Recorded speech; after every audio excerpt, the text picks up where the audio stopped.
I'm Brook Hobbins. I'm a sculptor. Why sculpture? I don't know. I think I was drawing all the time when I was at infant school and primary school, and I was always making things. So I think it was there very early on, this kind of connection with the material world was very important to me, like right from the word go. I know I took over the spare room and splattered everything with plaster at a very early age. I did a sort of my own version of the thinker. That was the first thing I did. Yeah, I don't remember a time when I didn't feel like a sculptor somehow. It was what I was going to do. I did my foundation course at Camberwell Art School. And it did stand out as kind of like one of the key art schools that was still teaching in a very traditional way. We just did like 12 hours drawing a day sometimes, and it went into the evening and it was drawing. And it suited me down to the ground. I expected to get in, everybody expected me to get in, but in the late 60s, it was just standard that there were only eight places for sculptors, and 6 were for men, 2 were for women. It was quite devastating, and it sort of caused about a 7-year dropout of art school. I set my mind on doing a teaching assistantship in the United States. In the meantime, I suppose I should mention that figurative had totally gone off the agenda. That next bit of my career was doing both small and large scale work, and that drew me to thinking about architecture and the sort of context for my work. And I knew I wanted to work in the built environment somehow.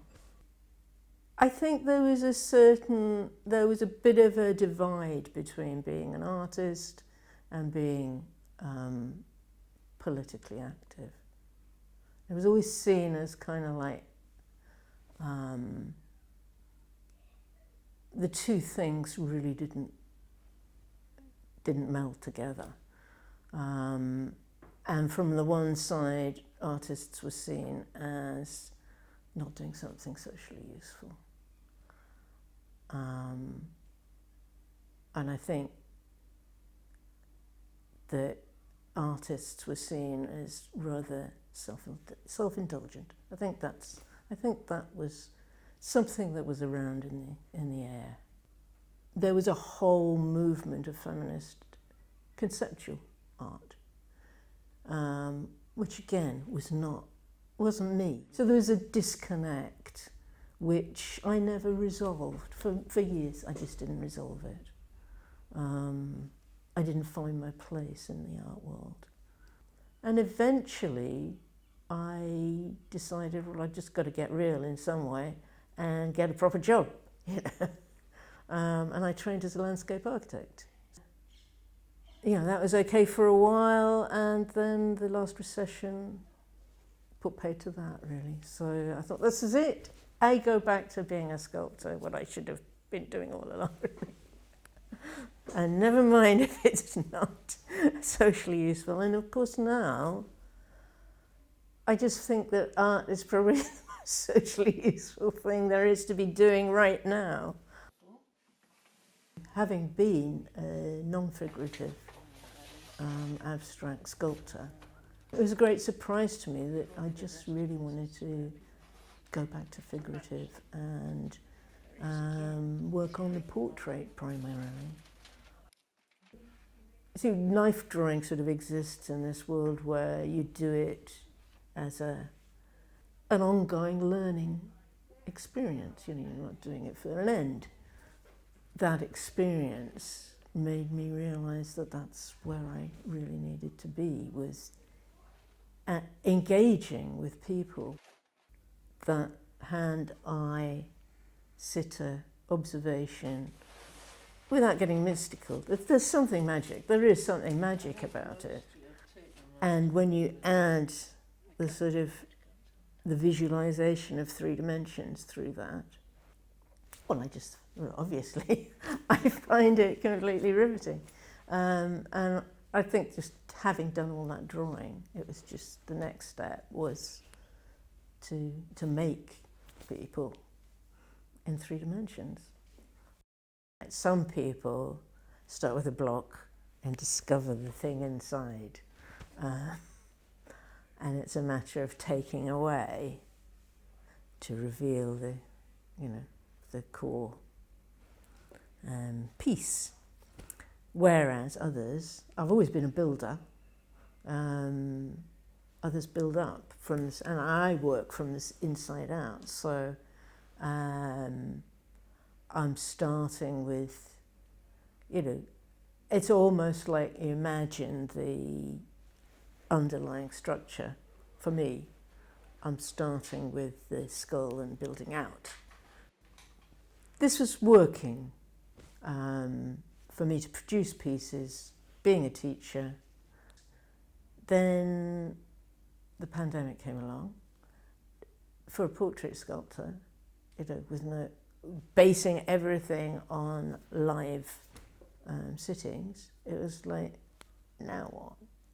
What came along was portraits for NHS heroes, because the idea, just briefly, is to do a portrait of an NHS worker, and it was all done through Instagram. So I put myself out on Instagram and immediately got 2 people interested, one nurse and one doctor. One of them, the nurse, sent me just one little tiny photograph of that a colleague had taken of her asleep on an office desk or something, wherever they retired to. She was asleep with the mask on and everything, and I thought, well, this is fantastic. And then the doctor sent me this fantastic all-round video of her. And it was just a lovely interaction. So that was my kind of learning of working from 2 into 3 dimensions. I very much developed a new method for working and started teaching it online, in fact, which very much concentrated on understanding the skull and the underlying structure and how to translate photographs into 3 dimensions. The whole thing was a great experience and started me realizing that actually I was more interested in the sort of story that was being told through these 2 pieces, because they weren't just straightforward portraits, they were telling quite an emotional story. This is kind of like really important, that there's a narrative being told to some extent or another. I'm rethinking a lot of things. I'm going back to doing live teaching and having sitters, and I've just started a new commission. And I can see a sort of way in which the live work and the work from photographs, in fact, can work together. It will be a combination, I think, of traditional sittings. I hesitate with the word traditional because you get put in a box, and I feel like portraiture can be a very contemporary thing. I'm not somebody that's looking for a faithful representation of the exterior of a person. You can get a 3D print of a person, can't you? Why make a portrait? It's like you can just get a replica of the external appearance of a person, but for me it will never take the place of an interpretation of a person. People talk about getting the essence of the person and all that sort of thing, and you hope that by some sort of alchemy, it does evoke that person and the personality, and you do need to get to know the personality. We're all subject to our own perceptions in everything. And that's kind of what's so interesting about it, isn't it? So you can't answer that question. Did you or didn't you get the, But yeah, what's lovely is the interaction, whether it gets into the work or not. I don't know. I hope it does.